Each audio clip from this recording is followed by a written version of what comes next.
Hello guys, Jeff here. Welcome to the Intelligent Investor. In today's video, we're going to look at what a prospectus is. A prospectus is a document that must be published by a company before its securities, shares, bonds, etc. can be listed and admitted to trading at a stock exchange. A prospectus sets out detailed information about a company's business, financial data, and management. The prospectus and its contents also form the base for marketing any offering to potential investors. What must the prospectus contain?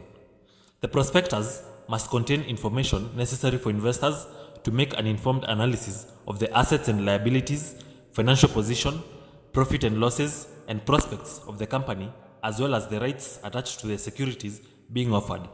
This information must be presented in a way that is comprehensible and easy to analyze. Let's look at the summary of prospectus contents. Summary. This section must in brief, that is, not more than 2,500 words, convey in non-technical language the essential characteristics of and the risks associated with the company and its securities.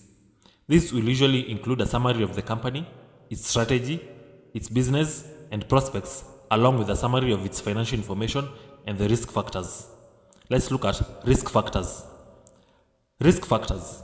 This section must describe the principal risks of relevance to the company and an acquisition of its shares. The former should be specific to the company and its industry. Often, a prospectus will divide the risk factors so as to address this separately. It will generally take a considerable time to draft the risk factors. As part of the approval process, it is checked to ensure that the risk factors do not undermine any of the statements made in the rest of the prospectus, especially the working capital statement. Let's look at business description. Business description. This section describes and discusses the company's business and operations. It will usually start with an overview section followed by a summary of the group's strengths and strategies.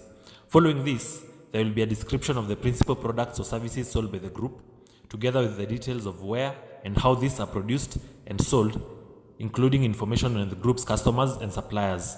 An overview of the industry in which the company operates will also be included in this section, or even included as a standalone section. The business description section will also typically include information on the company's employees, research and development, the group's competitors, and the legal and regulatory framework in which the company operates. Operating and financial review.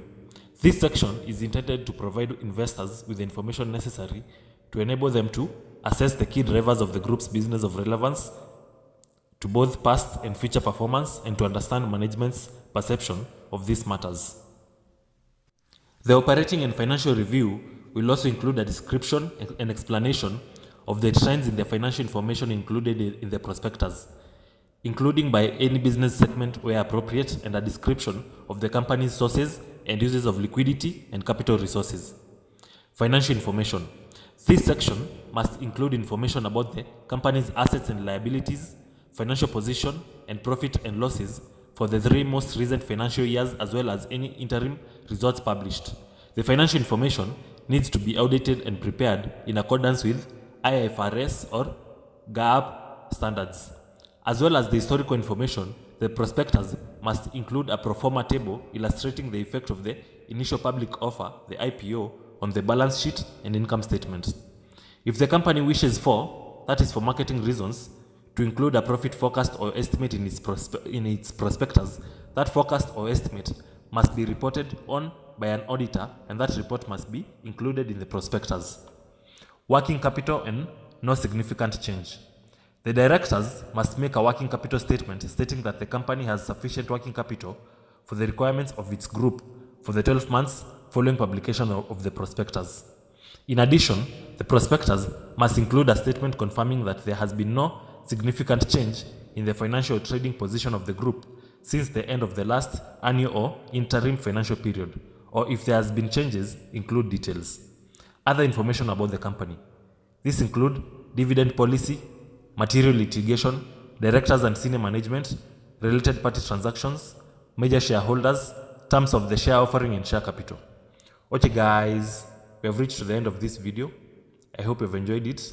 Kindly like, subscribe, comment. comment and share. I'd love to hear from you guys.